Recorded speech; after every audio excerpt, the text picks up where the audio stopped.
doing AMI and EMC verifications using Ansys tools.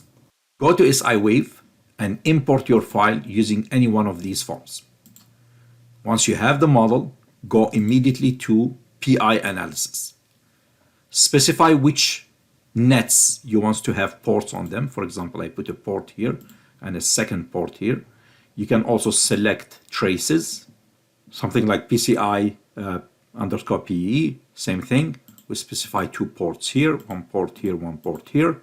Configure simulation, validate, simulate, specify the band.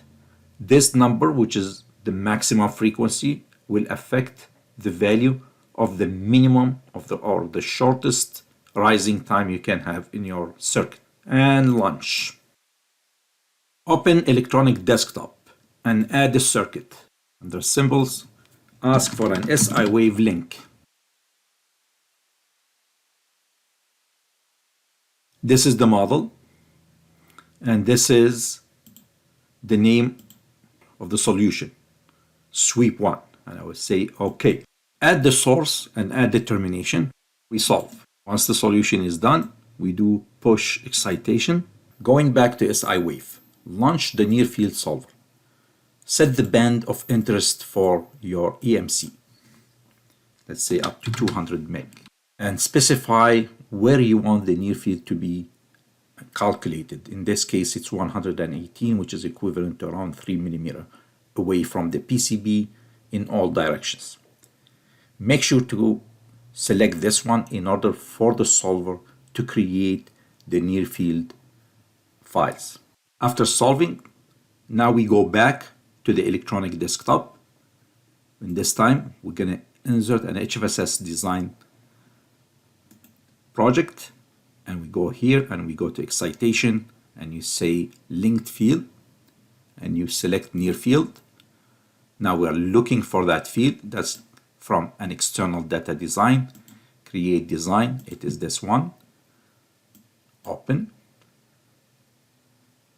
And this is our near field with 3 millimeter in all directions around the PCB.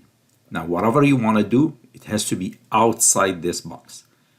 So what I'm going to do is I'm going to create some sort of a cage using an air region. Move in the Z direction.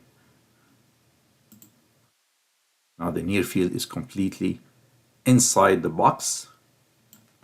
I'm going to set boundaries.